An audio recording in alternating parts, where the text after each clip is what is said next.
Bien, vamos a ir más adelante.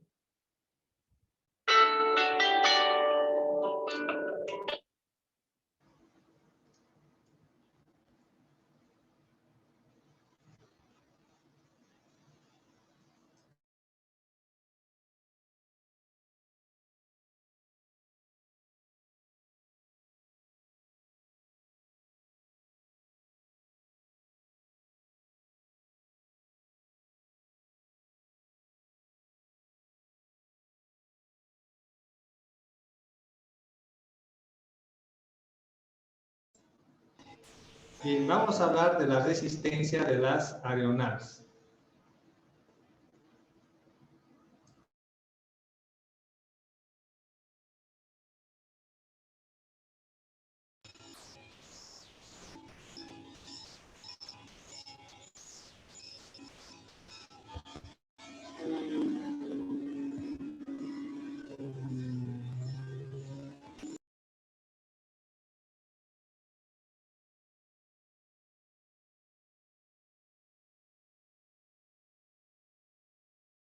Bien, vamos a ver cómo ocurre la resistencia en el caso de las aeronaves.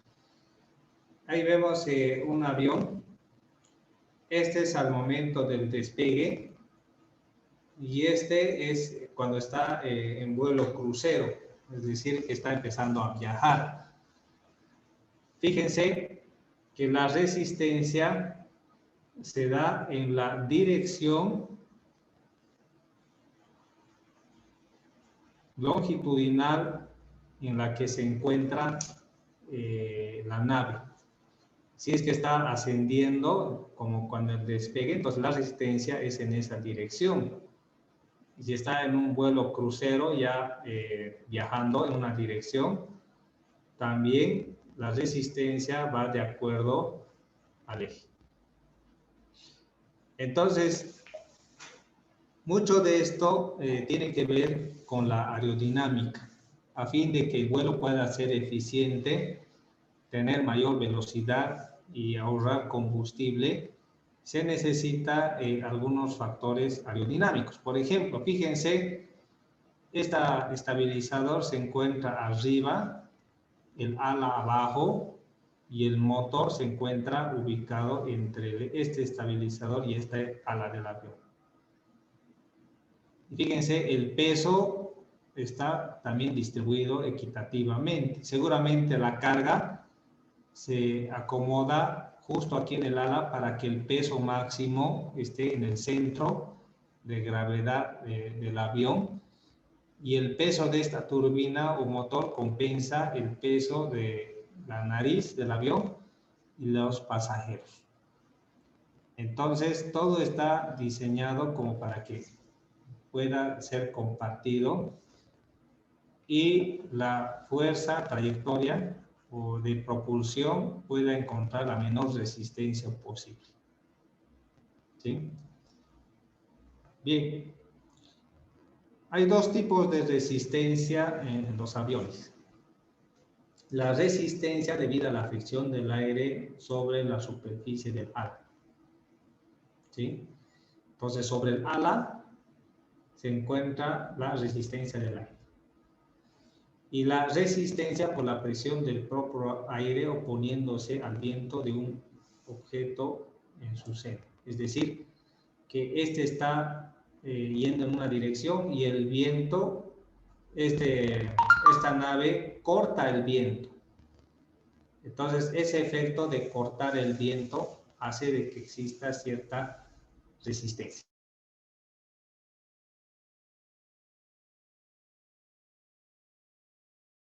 A ver, denme un minuto, por favor.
Bien, veamos más, por favor. Aquí hay algunas fórmulas que se pueden calcular la resistencia. Esta es la parte del ala de un avión, donde una corriente de viento viene por encima y otra se va por abajo, pero la forma del perfil de la sección transversal del ala, fíjense, dirige la corriente de viento en beneficio del aeroplano. Otro viento viene por acá, bordea y también genera cierta diferencia de presión que puede contribuir al beneficio de la aeronave. Entonces es importante que el diseño sea adecuado para evitar cualquier cosa que exista fricción. Entonces esto evita, bueno, crea vórtices que absorben energía del avión.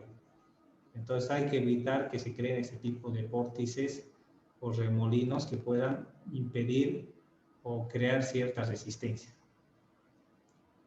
Bien. Fíjense, esto es la sección transversal de un ala. Entonces viene el aire, una parte se va por arriba y otra parte por abajo. Fíjense, por abajo no hay ninguna resistencia, mientras que por arriba existe cierta resistencia, pero la forma del perfil del ala va direccionando todo esto. Entonces hay una resistencia acá, pero esta presión es mayor, lo que ocasiona una componente vertical de sustentación. Entonces hay cierta resistencia por el aire, pero también la forma del perfil ocasiona lo que es la sustentación. Y eso hace posible de que un avión pueda volar. Aquí hay algunas cosas que también tienen su razón. Hablemos acerca de la resistencia en tuberías. Deben recordar que en hidráulica 1 y también un poco en hidráulica 2, cuando se ve en lo que son los canales, se ve de que el agua, cuando circula por una tubería, siempre genera una pérdida de carga. ¿Sí? Y esa pérdida de carga depende de la longitud de la tubería y también del diámetro. Y también han debido escuchar el famoso coeficiente de Mami o el de Chessy o de Hazen-Williams, que implica la forma de la superficie donde circula y las pérdidas. A ver, denme un minuto, por favor.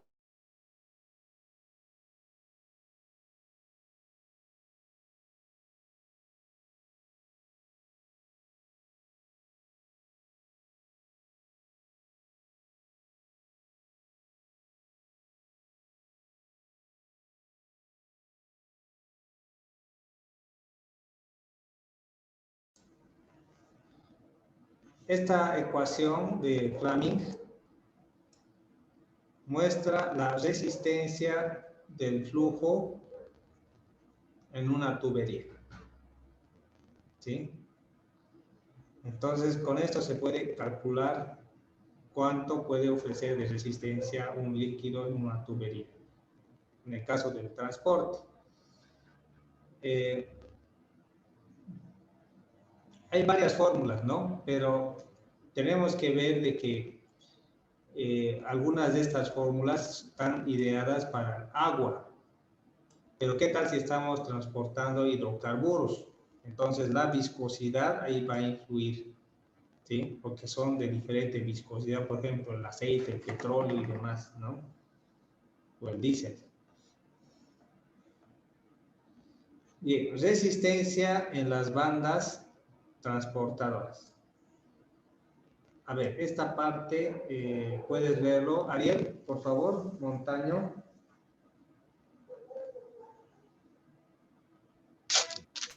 Está bien hecho. Ahí. Los sistemas de banda transportadora están sometidos a dos clases principales de resistencia. Resistencia de rodamiento, cuando la capa pasa a través de los rodamientos emplazados a lo largo de la banda. B. Resistencia de elevación, cuando la carga sube o baja en dos niveles diferentes, recibiendo la ayuda o oposición de la figura de gravedad, de la fuerza de gravedad. Perdón. Bien, gracias por la lectura. Entonces, estamos viendo que uno de los principales componentes es la resistencia de rodamiento.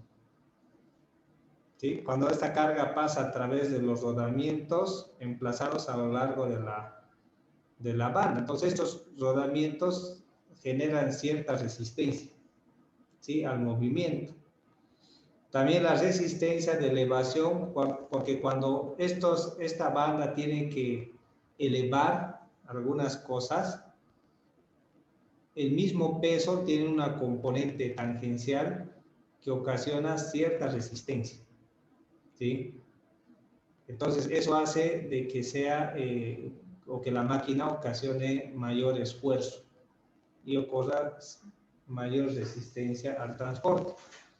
Eso pasa en el caso de las bandas transportadoras. Entonces, hay una ecuación para calcular esa resistencia y ver tecnológicamente qué es lo que se puede hacer. Bien, entonces vamos a hablar ahora acerca de la fuerza propulsora, ¿sí? Entonces, a fin de evitar estas resistencias o lograr vencerlas, necesitamos una fuerza de propulsión, ¿sí?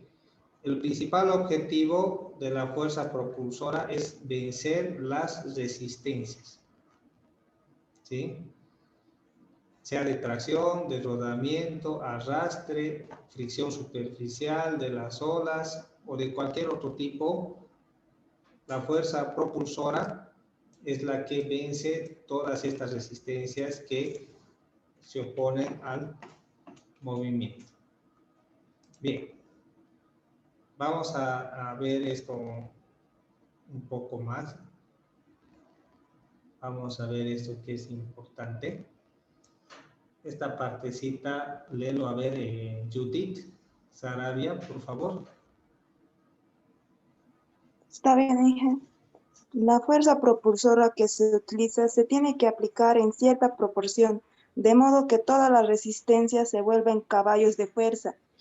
Los caballos de fuerza constituyen una relación de trabajo. Más específicamente, es la fuerza multiplicada por la distancia por medio de la cual se desarrolla la fuerza en un tiempo unitario, dividida por la unidad de trabajo equivalente por caballo de fuerza para la unidad de tiempo que se considera. Por lo tanto, HP es igual a fuerza por velocidad en pies sobre 550. Muy bien, gracias. ¿Qué significa ese HP? Caballo de fuerza. Eso. Horsepower, ¿no? Caballos de fuerza. Entonces, esa fuerza que ocasiona la propulsión se mide en unidades de caballos de fuerza, ¿sí? Entonces, eso de los caballos de fuerza es una relación de trabajo, ¿sí? La fuerza multiplicada por la distancia por medio de la cual se desarrolla la fuerza en un tiempo unitario. Entonces, aquí se está mostrando una fórmula, cómo calcular los caballos de fuerza. Fuerza propulsora, velocidad en pies por segundo, dividido entre 550. ¿Sí? Un factor de conversión de pies libras, y eso da HP. Y ustedes han debido ver que hay varios motores, sean eléctricos o motores a combustión, que utilizan esa tecnología de HP. Por ejemplo, algunos motores eléctricos como las bombas de agua domiciliarias, ¿de cuántos HP son? Una bomba domiciliaria de casa. ¿Alguien alguna vez ha visto eso? ¿Cuántos HP?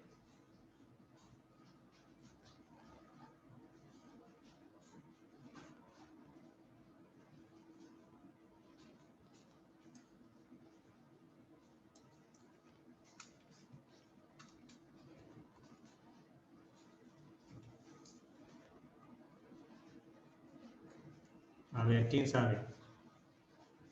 ¿Cuántos HP es una bomba domiciliaria de casa? 2500. No. ¿De 2? Es, 2 no, HP. mucho es dos. 2 HP. Una, 1.5 es de mí. no, una bomba domiciliaria de casa tiene medio HP a un tercio de HP. Imagínense, ¿no? Un HP es demasiado, ¿no? Una bomba sumergible que saca agua de un pozo, digamos de 50 metros, tiene entre 4 a 5 HPs. Y esa es fuerza suficiente para levantar el agua por lo menos 50 metros. ¿Sí? Porque, por ejemplo, en el Valle Alto hay pozos que tienen hasta 50 o más metros de profundidad. Entonces, ¿cómo sacan el agua? ¿Con balde? No creo, ¿ve? Entonces, tiene una bomba sumergible que tiene suficiente potencia para elevar esa. Entonces, ¿cuánto tiene la bomba? Tiene entre 4 a 7 HPs, dependiendo de la profundidad. Y del tubo, ¿no? Entonces, una bomba domiciliaria tiene un tercio de HP o un medio. A lo mucho uno, pero uno es demasiado ya, ¿no? Es mucha bomba ya para el sistema, ¿no? Entonces, es bueno que sepamos cómo medir la fuerza de los motores.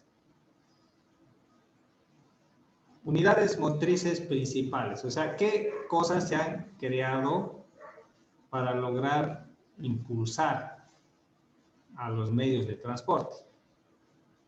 Entonces, lo que vamos a leer es esto. A ver, Jonás, ¿puedes leerlo, por favor?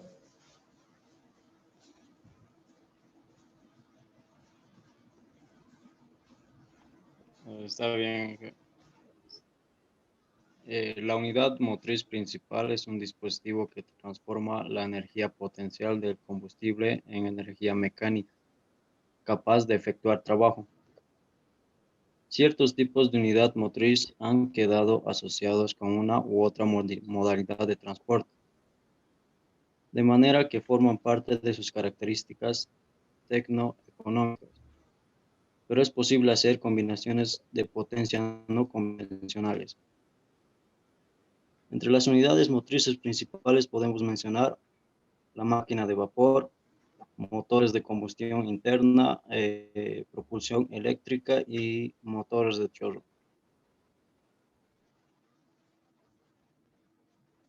Bien, correcto, ¿no?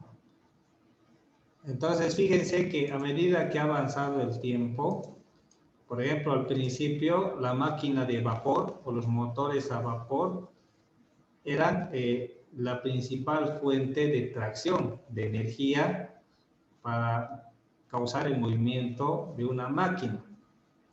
Después han venido los motores de combustión interna. Entonces, ¿cuál era la ventaja entre el motor de combustión y la máquina de vapor? A ver, podemos enumerar algunas ventajas tecnológicas.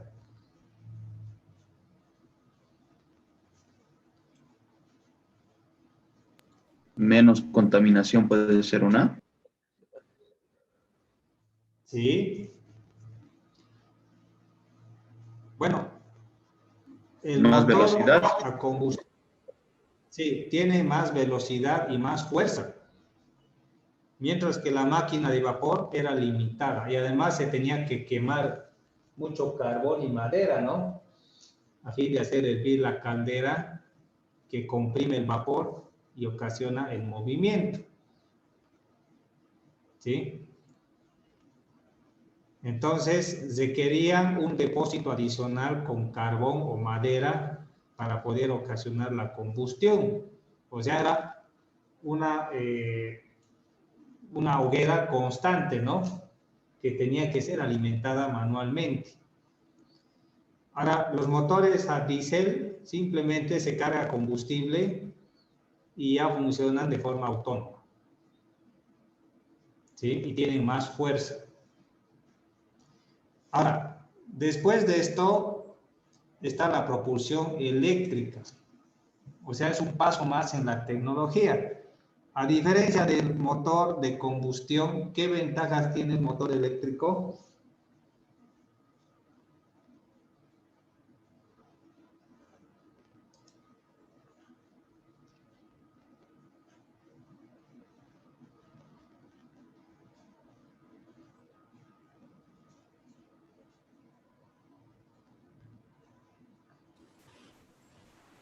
¿Qué ventajas tiene el eléctrico?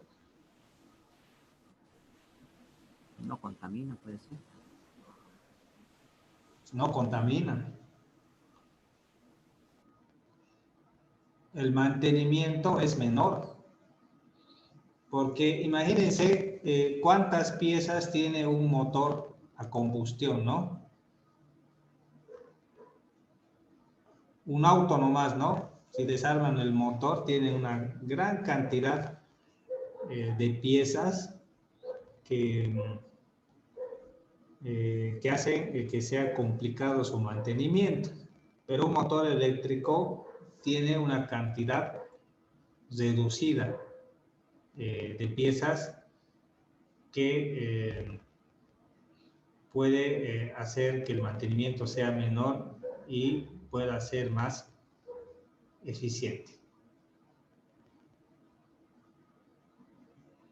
Bien, veamos más. La propulsión o motores a chorro. ¿Cuáles son estos?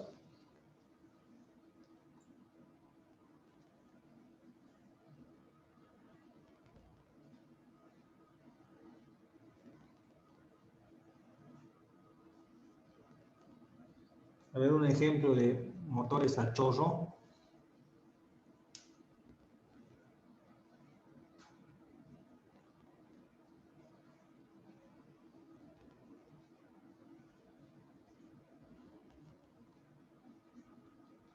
¿Esos motores no utilizan los aviones? Sí, son turbinas, ¿no? Que se basan en el desplazamiento del aire. Absorben aire y lo botan con fuerza, lo que ocasiona su propulsión. Entonces, esa es la base para que existan máquinas voladoras, ¿no? Entonces, la gente se imagina que en el futuro los autos ya van a estar arriba, ¿no? Ya no van a estar sobre el suelo. Entonces, a medida que va avanzando el tiempo y la tecnología, estas diferentes tecnologías también van avanzando y van apareciendo otras novedades. Bien. Entonces, podríamos decir de que la tecnología puede ocasionar diferentes tipos de avances que hacen de que los medios de transporte puedan ser eficientes. ¿Sí?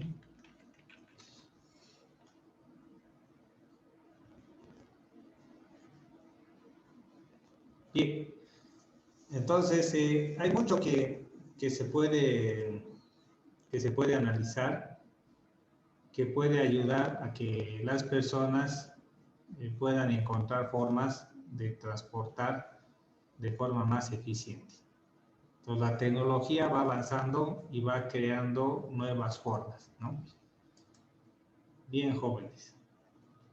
Vamos a ver a continuación un pequeño video bien cortito, como muestra cómo las tecnologías van avanzando y van ocasionando de que los medios de transporte puedan ser más eficientes, ¿sí? Entonces voy a conectar la pantalla para que puedan verlo. A ver, denme un segundo.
Hola y bienvenidos a Tecnología de Punta.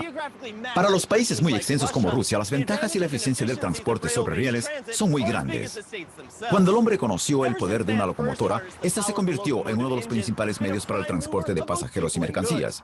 Y eso es una realidad hoy. En la actualidad, el sistema ferroviario de Rusia es el segundo más grande en el mundo. Cada año, casi 1.000 millones de pasajeros se trasladan por el país en trenes urbanos e interregionales. Hay más de 85.000 kilómetros de vías construidas y su flota supera las 12.000 locomotoras. Teniendo en cuenta la enorme extensión de la red y la monumental tarea de hacer que todo funcione correctamente, nos sorprende que las compañías rusas estén uniendo a algunas de las principales empresas del planeta. Por caso, hace algunos años escogieron a Siemens para implementar la conexión ferroviaria de alta velocidad entre las dos ciudades más grandes de Rusia. Tras el éxito del proyecto de Sapsan, la empresa Ferrocarriles de Rusia intenta acentuar esa cooperación. Nuestra alianza debe generar productos de alta calidad, pero no en una única dirección, como a veces lo presentan los medios. El hecho de importar cosas simplemente puede resolver tareas específicas, como el proveer materiales para las Olimpiadas de Sochi. Pero se trata de beneficios mutuos, desarrollo conjunto de tecnología y producción en nuestras plantas, y eso es lo que esperamos ver a largo plazo.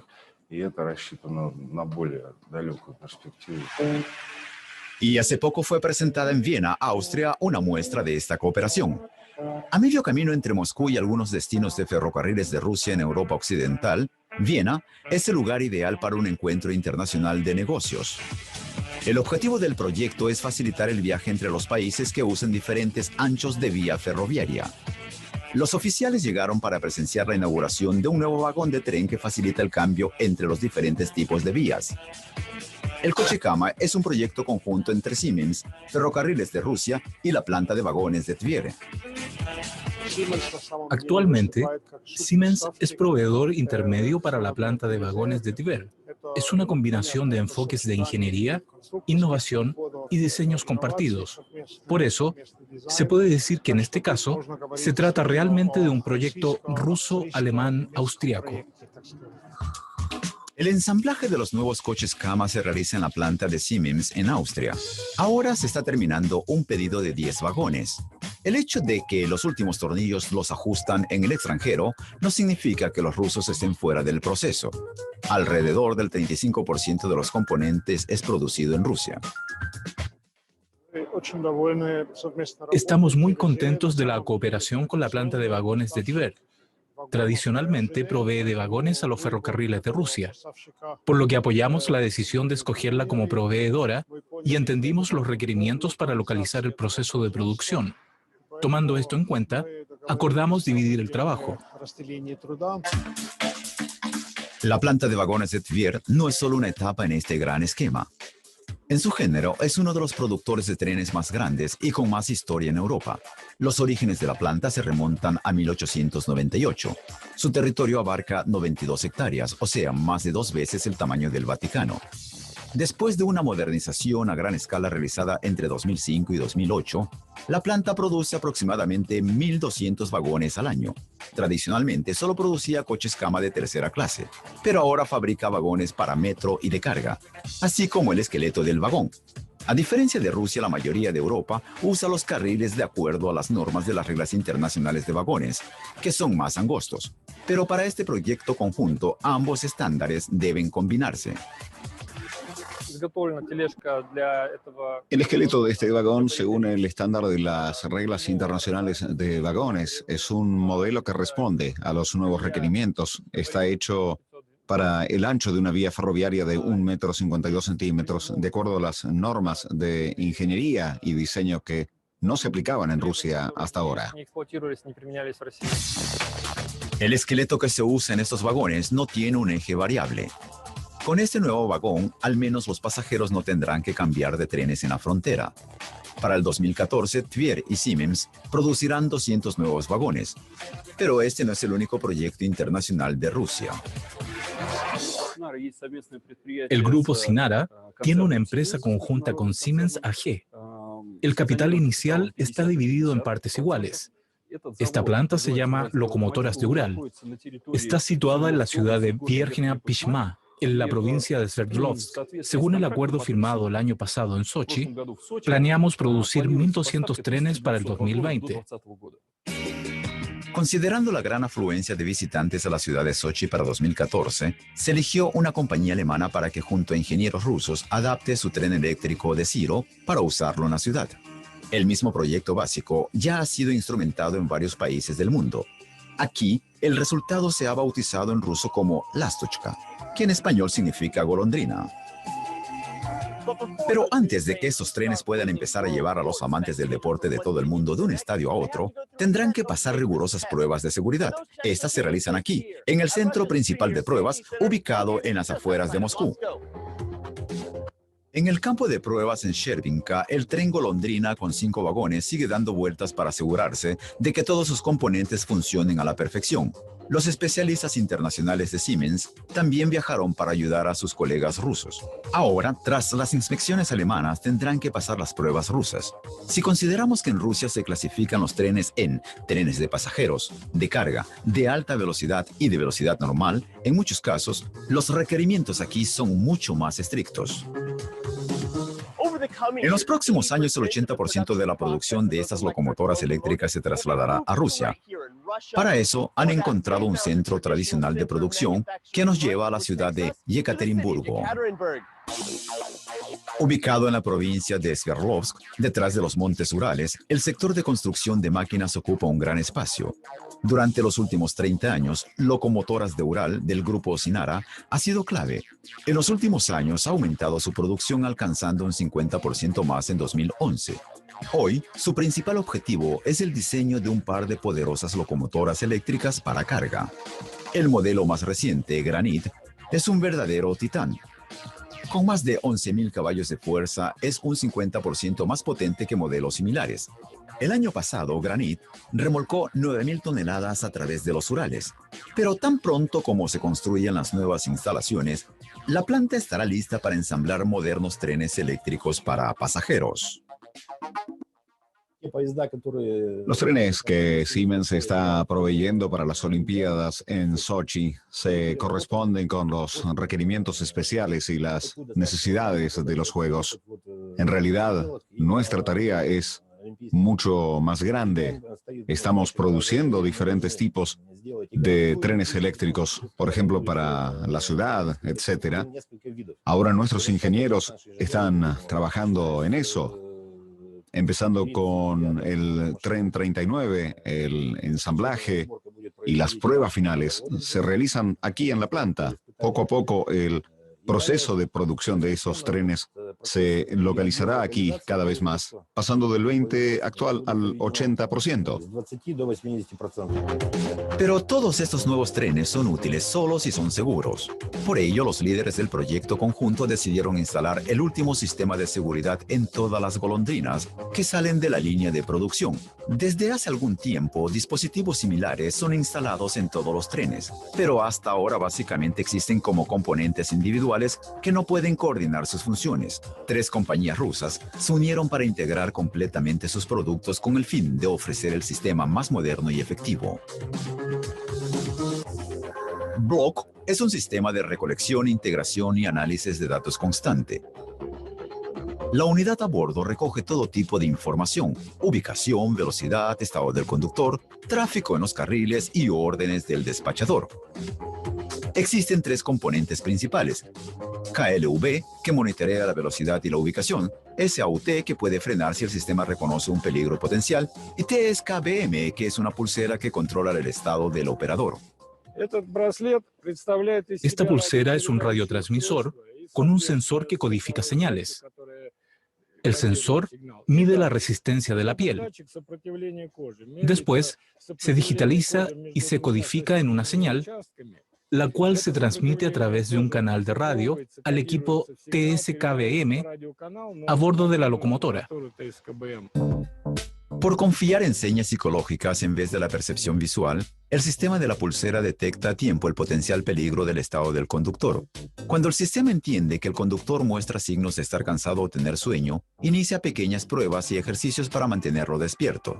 Gracias a este avanzado sistema de vigilancia de señas psicológicas, no ha ocurrido ni un accidente como resultado del cansancio de un conductor. Para lograrlo, se necesitó una complicada ingeniería.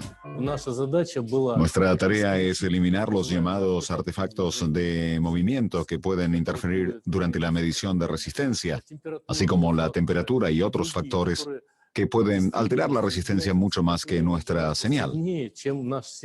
El cerebro de todo el sistema está en esta caja de controladores y cables, que en Yekaterinburgo se disponen a instalarla en uno de los trenes de carga de Sinara.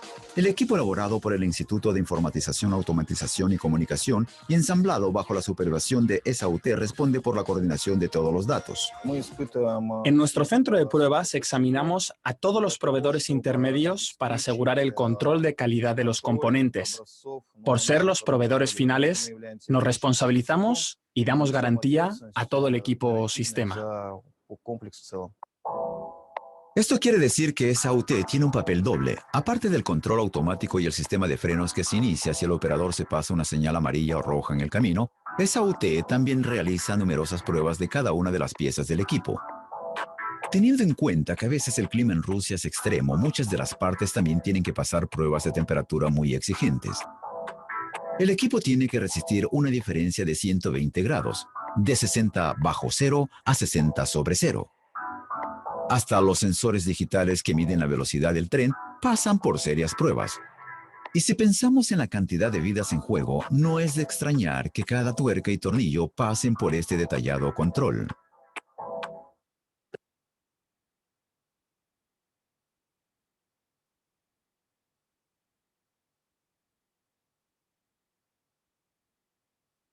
El hombre siempre ha soñado con viajar más y más rápido, y no debe sorprendernos que durante tanto tiempo ingenieros de todo el mundo traten de combinar la velocidad del transporte aéreo con el confort y la comodidad de los trenes. Даже самые опытные железнодорожники еще не водили таких поездов на реактивной тяге. Esto fue hasta hace medio siglo. En 1971, en la Unión Soviética, ingenieros de trenes y aeronáuticos se unieron para proveer a una locomotora con 2 motores a reacción de una aeronave Yak-40. Esta máquina, de extraña apariencia, hizo 2 viajes de prueba alcanzando los 250 kilómetros por hora. Pero los ingenieros soviéticos no eran los únicos interesados en la idea.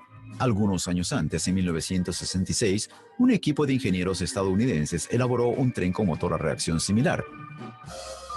Su M497 Escarabajo Negro alcanzó 295 kilómetros por hora, hasta ahora récord para un tren ligero en el país. Institutos de construcción de trenes y vagones de tan altas velocidades podían recibir información acerca de la carga dinámica sobre los vagones del tren, así como ver cómo se comportaban a velocidades mayores a los 220 kilómetros por hora. Mientras tanto, los ingenieros de aviación estudiaban la influencia de los flujos de aire de bajo nivel en la vida útil de los motores.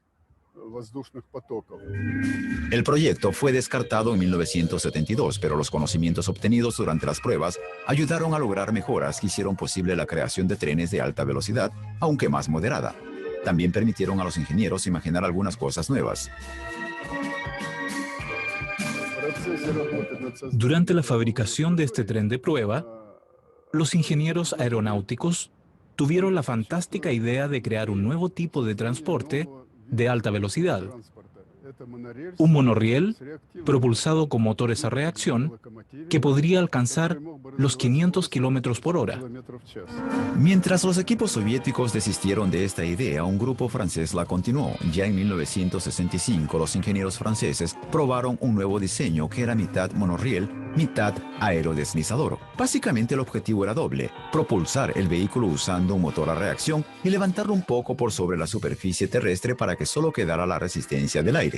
Durante 12 años se construyeron numerosos prototipos. Las versiones posteriores se alejaron de los turborreactores y en el último modelo se usaron hélices dobles de 1.600 caballos de fuerza.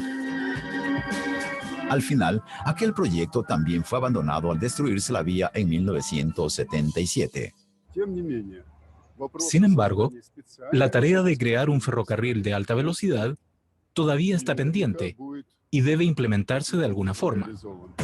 En países como Francia, los ferrocarriles tradicionales ligeros se usan para responder al problema de la alta velocidad. TGV, el tren de alta velocidad del país, tiene el récord para un tren convencional, 575 kilómetros por hora. Por toda Europa, los ferrocarriles rápidos tradicionales han sido el principal método para reducir el tráfico en las autopistas y los aeropuertos. En cuanto a Rusia, hay algunas rutas donde ya se permite ir a más de 200 kilómetros por hora, pero Ferrocarriles de Rusia está construyendo nuevas vías donde la velocidad promedio no bajará de 250 kilómetros por hora. Y para eso no todos los antiguos rieles de acero servirán.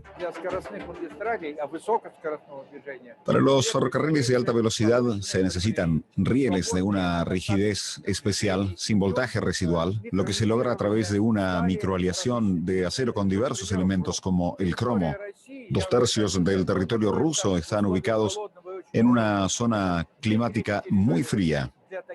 Para tales condiciones, existen rieles resistentes a las bajas temperaturas, especialmente resistentes a las rupturas, la fatiga por contacto y, lo más importante, las cargas de impacto.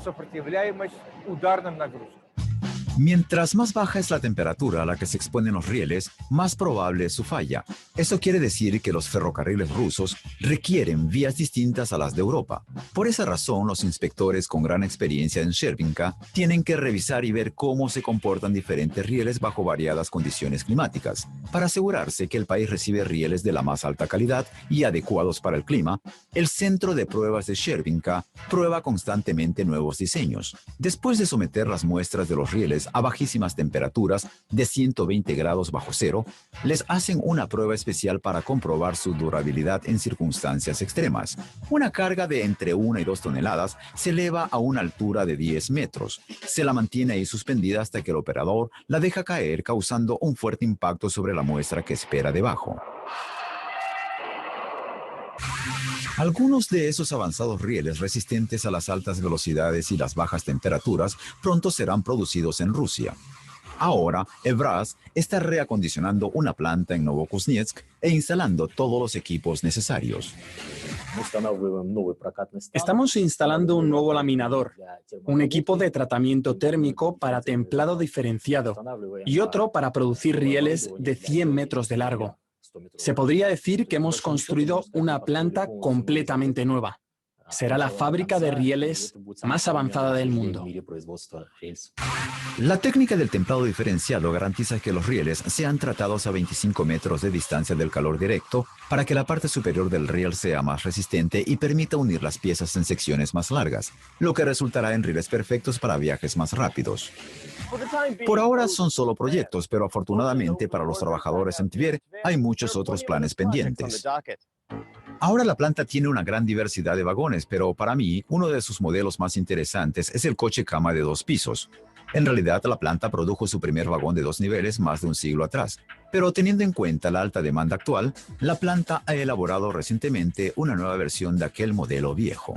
Comparándolo con el coche de 1 nivel, el coche cama de 2 pisos suma solo un 7% de peso extra y puede soportar una velocidad de hasta 160 kilómetros por hora.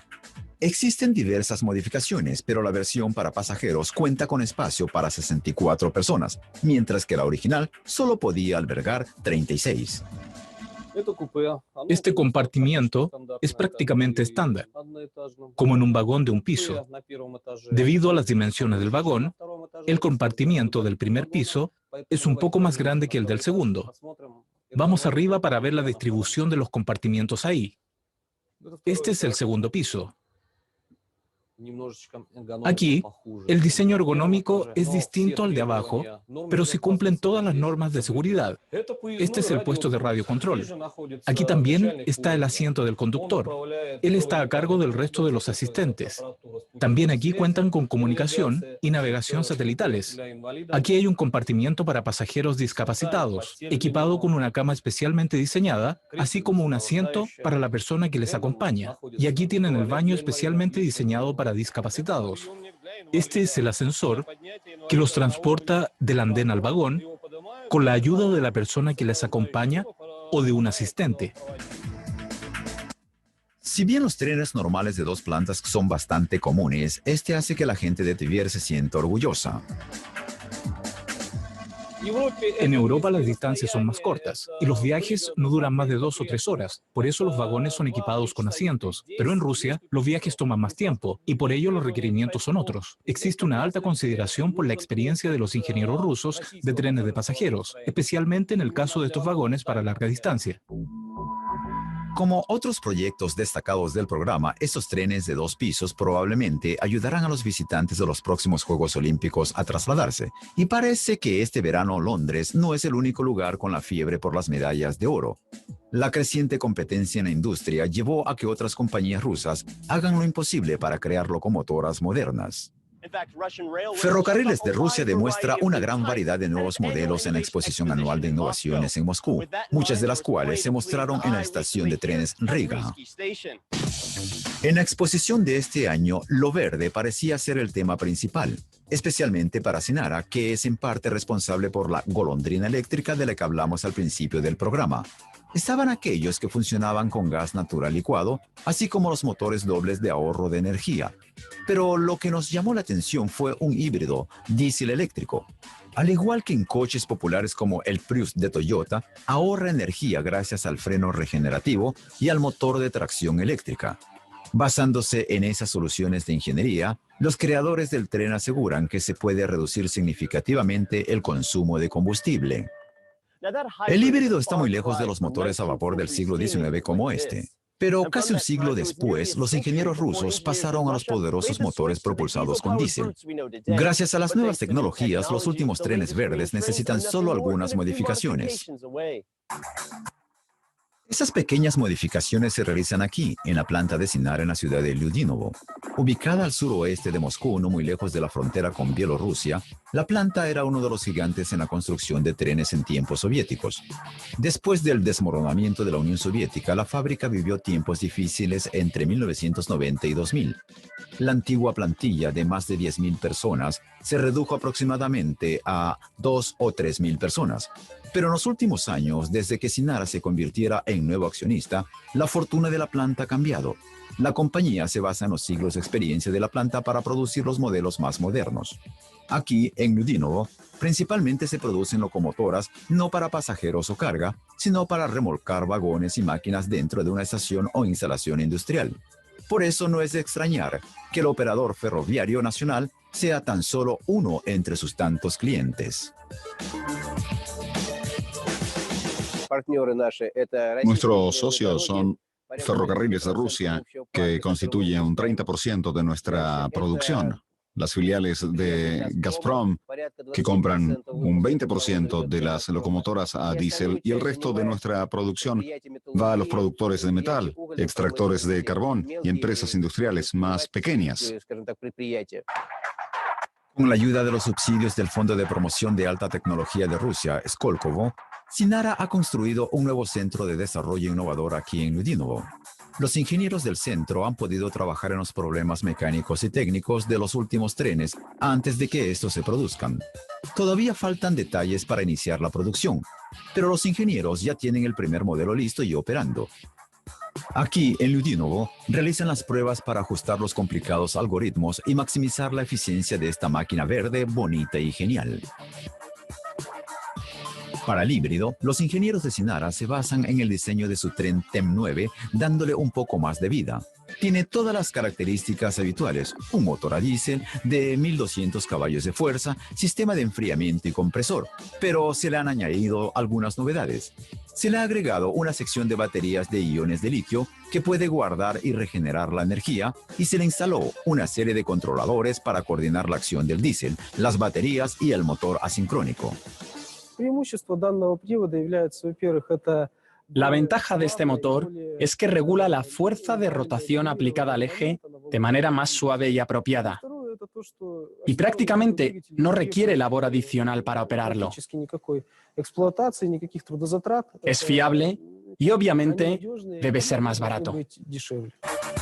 El híbrido puede operar en 3 modos. El modo fuerte, en el cual solo se utiliza el motor a diésel para generar movimiento. El modo económico, que funciona utilizando tanto la sección de baterías como el motor a diésel. Y el último, aunque no menos importante, modo ecológico, que solo usa la sección de baterías cuando el tren está en movimiento y puede funcionar con carga completa durante 1 hora. Es ideal para usarlo en espacios cerrados, así como adentro o alrededor de los depósitos de locomotoras. Nuestro accionista ha firmado un acuerdo de intención con el director de Ferrocarriles de Rusia, Vladimir Yakunin. Esperamos poder firmar un contrato de suministro y tener esta locomotora certificada para fin de año. Y a pesar de estar equipado con un potente motor, está diseñado para desarrollar un máximo de 100 km por hora. Como otros trenes de Ludinovo, el híbrido se clasifica como una locomotora para remolque. Por eso, y aunque los pedidos estén por llegar, no espere verlo pronto como tren de pasajeros. Eso es todo en esta edición sobre trenes de tecnología de punta. Nos vemos la próxima y hasta entonces, disfrute del paseo.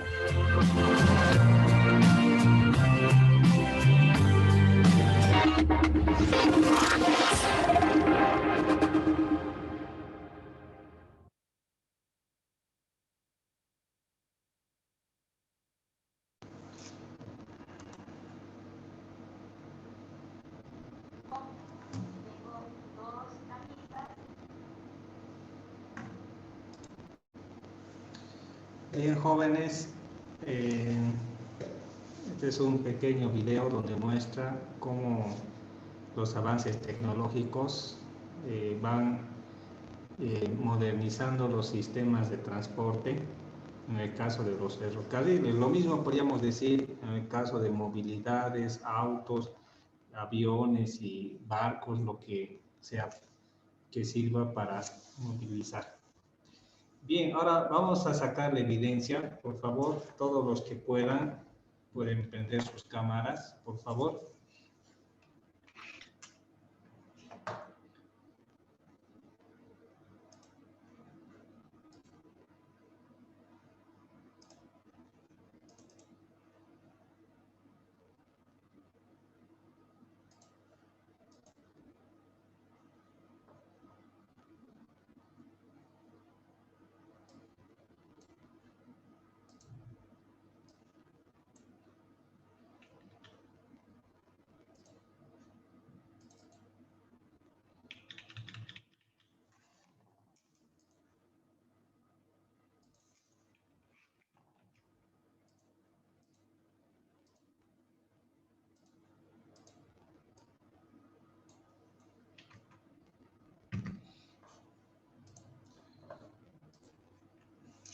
Bien, ¿algo más pendiente, jóvenes, antes de cerrar? Creo que no. Recuerden la fecha del examen y vayan haciendo sus cuestionarios. Hoy, esta tarde, les voy a mandar el enlace para el Classroom. Bien, jóvenes, quedamos aquí. Más tarde tenemos también clases. ¿Sí? Entonces, hasta más rato. Nos vemos. Está bien, Inge, hasta luego.